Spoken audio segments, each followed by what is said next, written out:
Hello ছোট বন্ধুরা, আজ তোমাদের জন্য আছে ছোট্ট কৃষ্ণের গল্প পর্ব 2। ছোট কৃষ্ণ ও বকাসুরের গল্প। একদিন ছোট কৃষ্ণ তার সখা বন্ধুদের সঙ্গে বৃন্দাবনের মাঠে গরু চড়াতে গিয়েছিল। সবার মন আনন্দে ভরপুর। বন্ধুদের সঙ্গে কৃষ্ণ খেলাধুলা করছিল। হঠাৎ একটি বিশালাকার পাখি আকস্মিকভাবে আকাশ থেকে নেমে আসে। পাখিটি ছিল ভয়ঙ্কর দানব বকাসুর। সে কংসের পাঠানো একটি রাক্ষস, যাকে কৃষ্ণকে হত্যা করার জন্য পাঠানো হয়েছিল। বকাসুর দেখতে ছিল বিশাল এবং তার ঠোঁট ছিল তলোয়ারের মতো ধারালো। সে কৃষ্ণ ও তার বন্ধুদের আক্রমণ করার জন্য সামনে আসে। ছোটরা ভয়ে পালাতে শুরু করে, কিন্তু কৃষ্ণ শান্ত থাকলেন। বকাসুর কৃষ্ণকে গিলে ফেলার জন্য তার বিশাল ঠোঁট খুলে দিল। ছোট কৃষ্ণ বকাসুরের মুখে ঢুকে পড়লেন। সবাই ভয় পেল যে কৃষ্ণ আর বাঁচবেন না।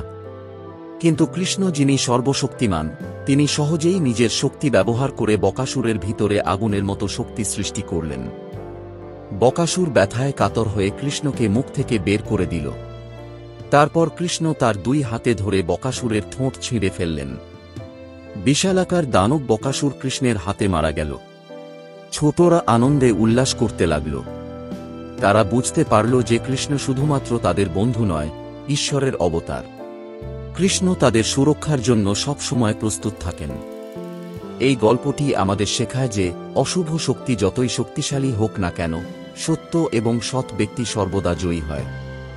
চ্যানেলটি অবশ্যই সাবস্ক্রাইব করুন, কারণ আর কিছু দিনের মধ্যে আসতে চলেছে আরশোলা ও পিঁপড়ের গল্প, বাঘ ও গরুর গল্প, জঙ্গল বুক পর্ব 3, জঙ্গল লেকের রহস্যময় গল্প, ছোট্ট কৃষ্ণের গল্প পর্ব 3, গোবর্ধন পর্বতের গল্প। এছাড়াও আরও আকর্ষণীয় গল্প। চ্যানেলের অন্যান্য পুরানো গল্পের লিঙ্ক ডেসক্রিপশন থেকে পাওয়া যাবে। যদি কোনো বন্ধু থাকে যারা বাংলায় এই ধরনের ভিডিও দেখতে চায়, দয়া করে তাদের সাথে ভিডিওটি শেয়ার করার অনুরোধ থাকল। ভিডিওটি দেখার জন্য আপনাকে অনেক ধন্যবাদ।